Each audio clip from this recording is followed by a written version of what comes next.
Good afternoon. It's Tuesday, April 5th, 2011. I'm Eric Shiner with Right Now on CNSnews.com. March Madness is over, so who's in your April bracket?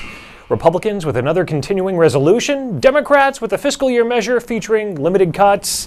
Oh, there's so many options. Well, there's a gathering at the White House this morning. President Barack Obama has summoned House Speaker John Boehner, Senate Majority Leader Harry Reid, and Vice President Joe Biden to get together on the budget. This amid the possibility of a government shutdown this weekend. Meanwhile, Republicans controlling the House have fashioned plans to slash the budget deficit by more than $5 trillion over the upcoming decade. They're doing that through combining spending cuts with a fundamental restructuring of taxpayer-financed services. We bring you complete coverage. My final four choices really put me behind the eight ball, but that's nothing compared to the situation that the government finds itself in. Its spending for March alone equaled 8.2 times the net federal tax revenue for the month. The U.S. Treasury has released its final statement for the month of March, where spending just outstrips revenue. Last month, the federal government's cash flow situation was summed up by Senate Budget Committee testimony by Erskine Bowles. He's the co-chair of President Barack Obama's National Commission on Fiscal Responsibility. And I'm really concerned.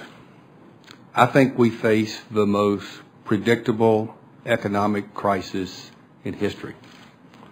A lot of us sitting in this room didn't see this last crisis as it came upon us, but this one is really easy to see. The fiscal path we are on today is simply not sustainable.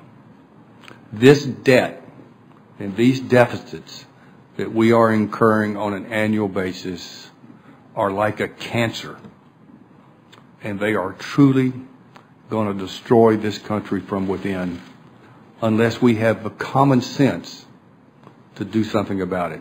Terry Jeffrey's story has all the details. Check it out.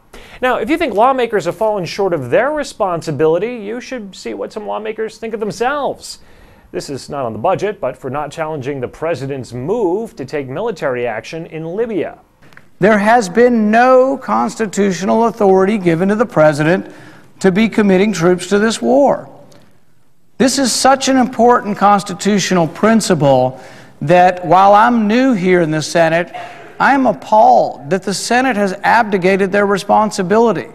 The Senate has chosen not to act and to allow this power to gravitate to the president. The Senate this week may vote on whether President Barack Obama had the authority to use military force in Libya without approval from Congress. Senator Rand Paul's measure is intended to put the Senate on record in affirming that Congress is the body with constitutional authority on matters of war. The complete details are in Fred Lucas's story. Now, you see, you don't need March to have madness, but it does help to stay informed. Get all the information you need. Click around right now on CNSnews.com.